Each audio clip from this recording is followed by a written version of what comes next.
Good morning, students. In the previous video, we started the order of reaction and we'll continue with that topic today.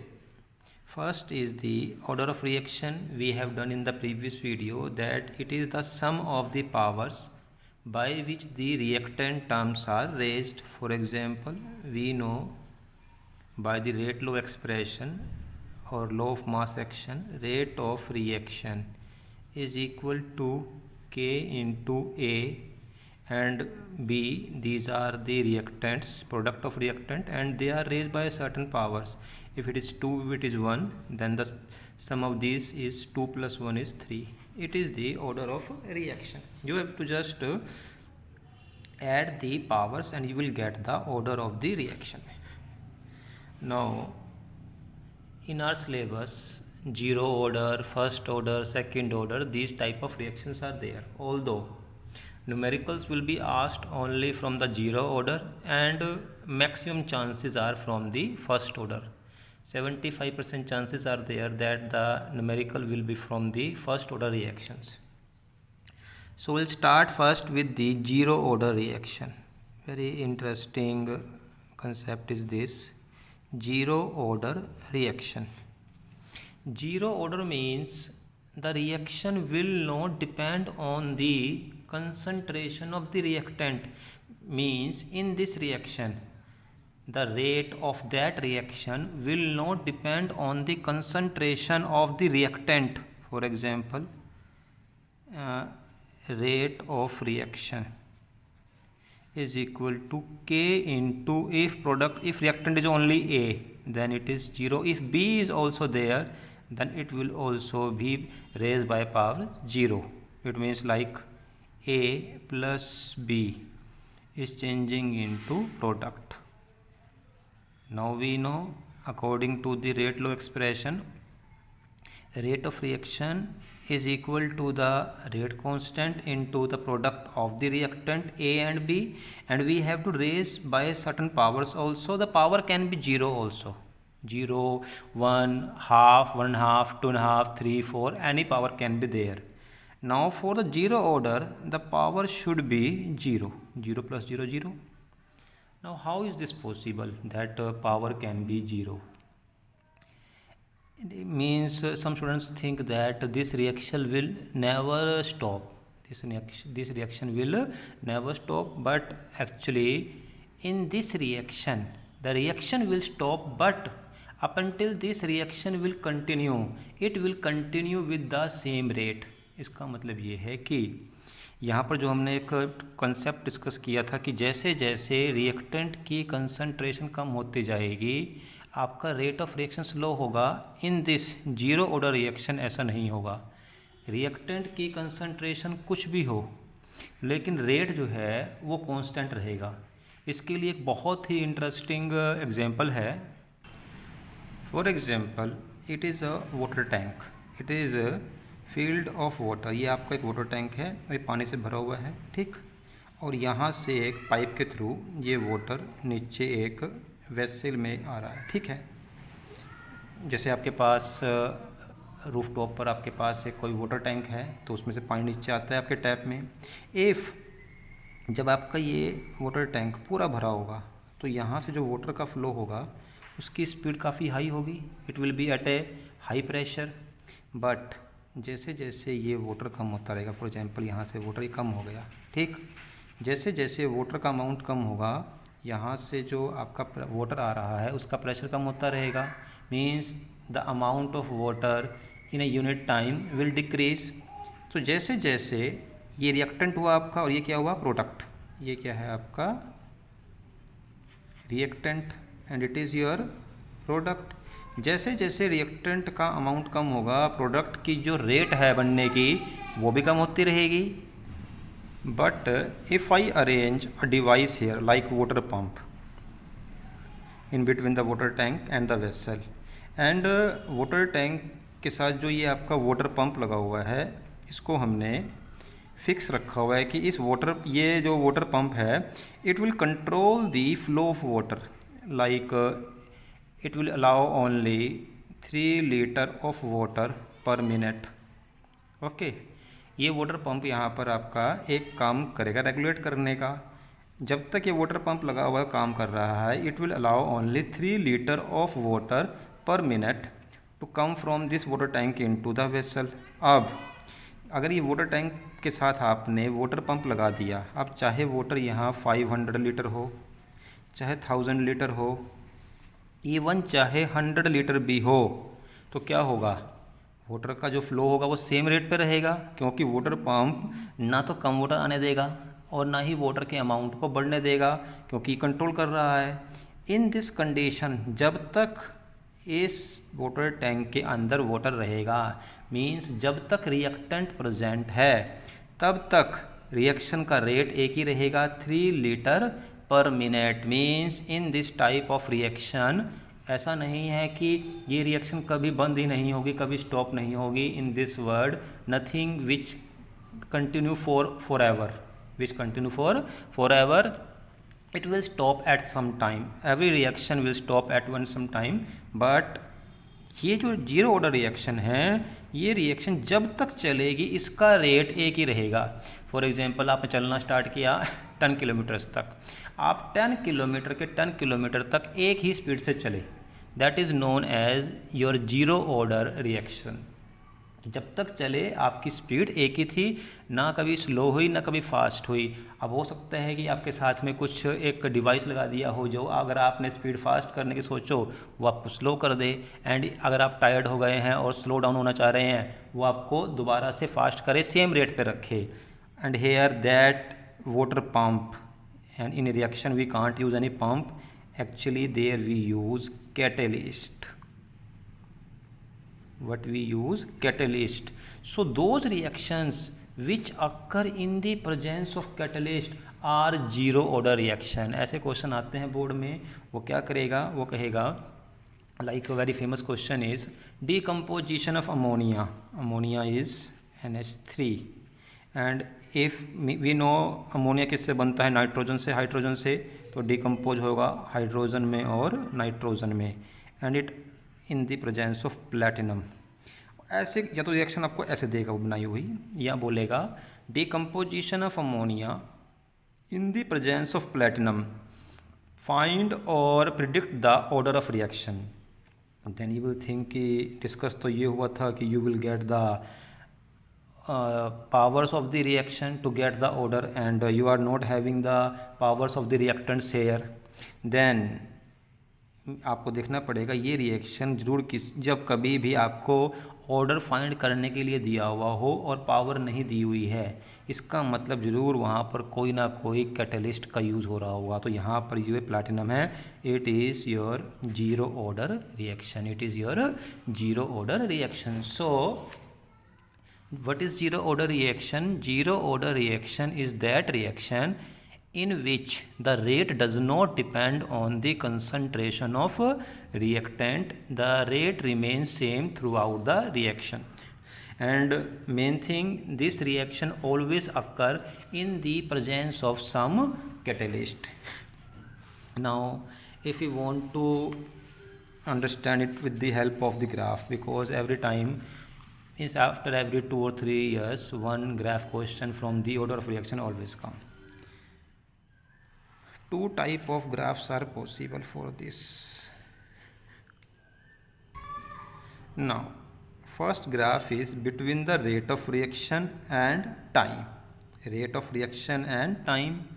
In the zero order reaction we know rate does not change, it means अगर rate यहाँ है means ये 1, ये 2, ये 3, ये 4, ये 4 means 4 litre पर minute, तो ये रेट तो सेम ही रहेगा, it will not change with the time.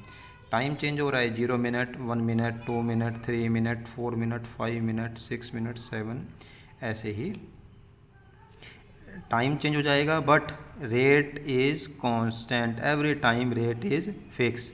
So it shows the zero order reaction, rate and time, rate is not changing with time, that's why it is a zero order reaction. Second is concentration and time.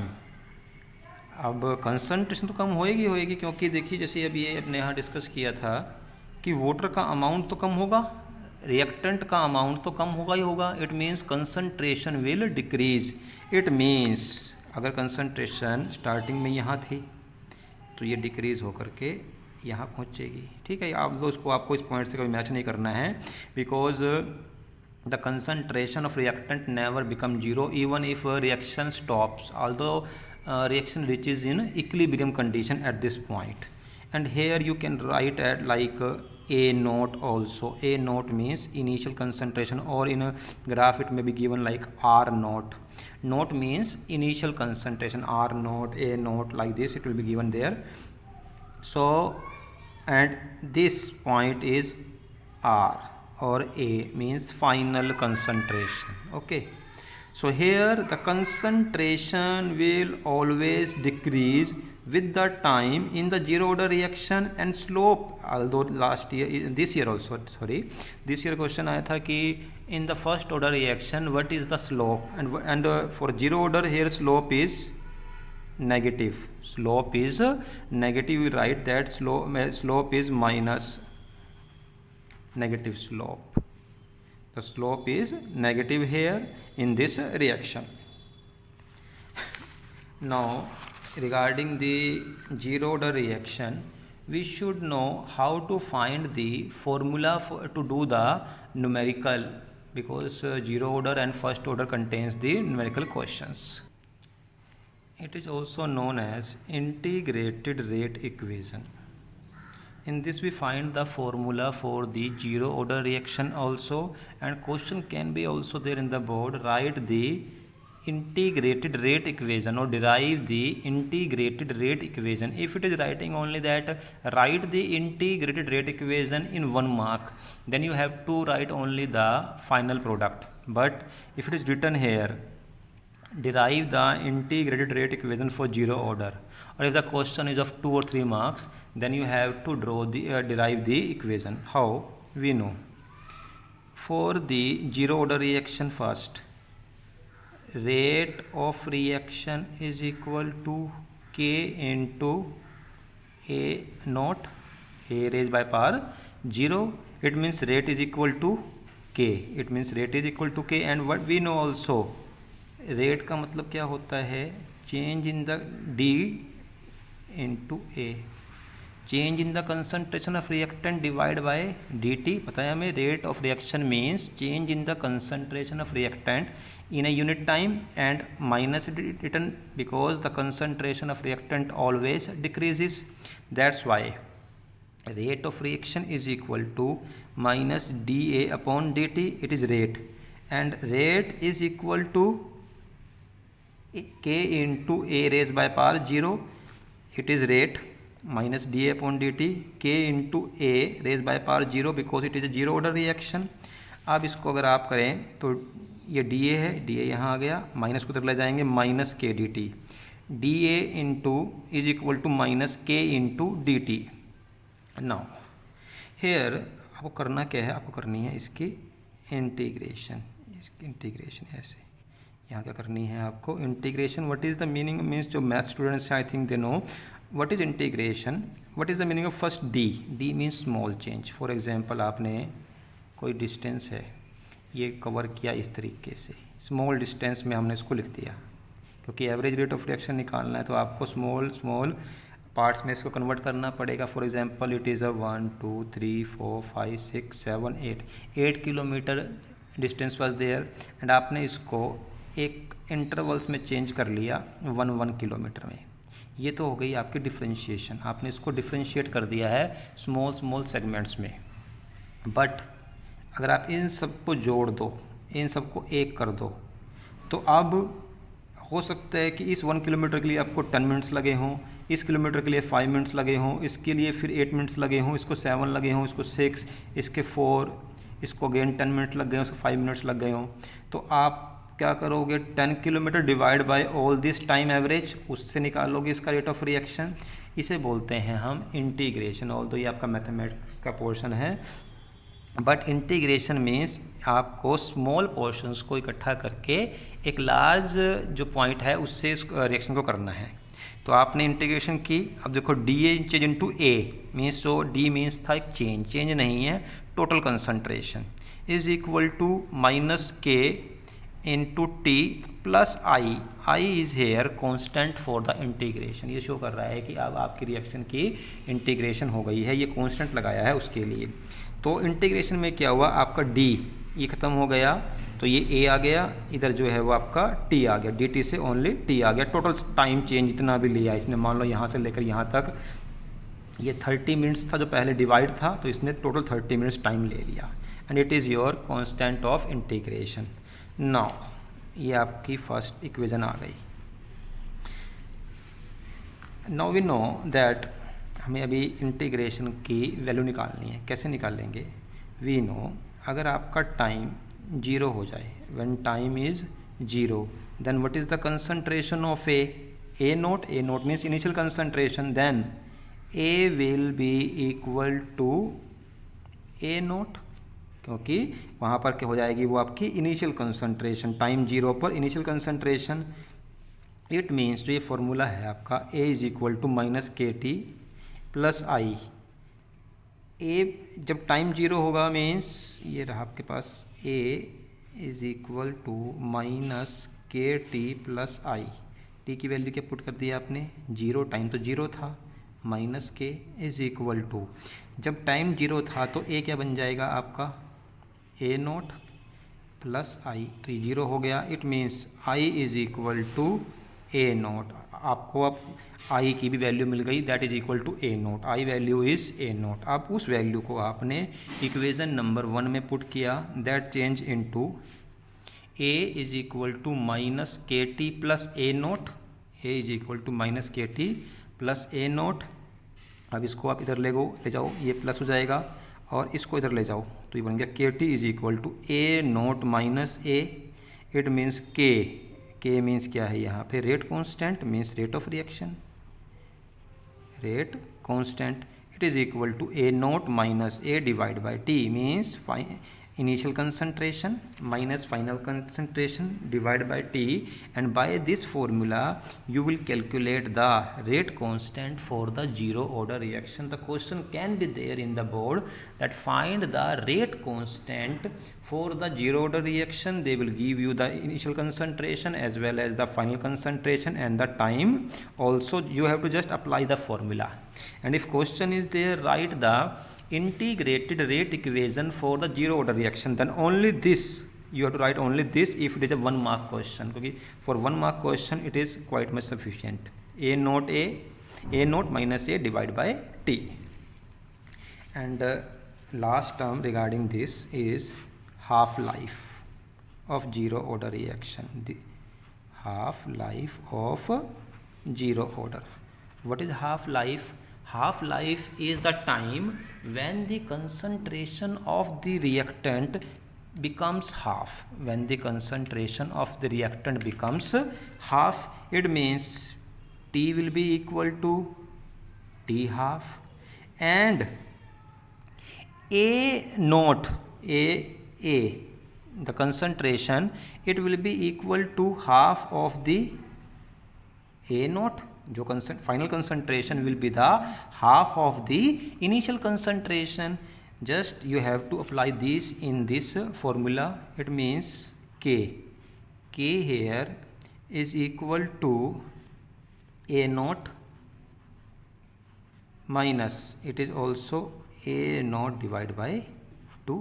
Okay, and here t half, and इसको अगर आप पूरा करेंगे तो आपके पास आएगा k is equal to, it will be, इसको आप करेंगे तो 2a naught minus a naught divide by 2 and t half. Now हमको इसमें हमें फाइंड करना होता है half life. Half life means t half. So t half is equal to 2 naught a minus a naught divide by 2k and 2 naught a minus a naught, it means finally t half is equal to A naught divide by 2k. A naught divide by 2k, it is the final derivation for the half life for the zero order reaction. What we did here, we selected the T half. T means the time is here T half. Concentration is half of the initial concentration. Put their value in the first in the zero order reaction. K is equal to, the question was A naught minus A means half of the A naught. So A naught minus A naught divided by 2. 2A naught minus A naught divided by 2. So T half is equal to 2 naught A minus A naught divided by 2K. This, so T half is equal to A naught divided by 2K. It is the derivation for the half life of the zero order. So here today the zero order reaction concept is over, and tomorrow we'll do the first order reaction and their graph. Okay, thank you.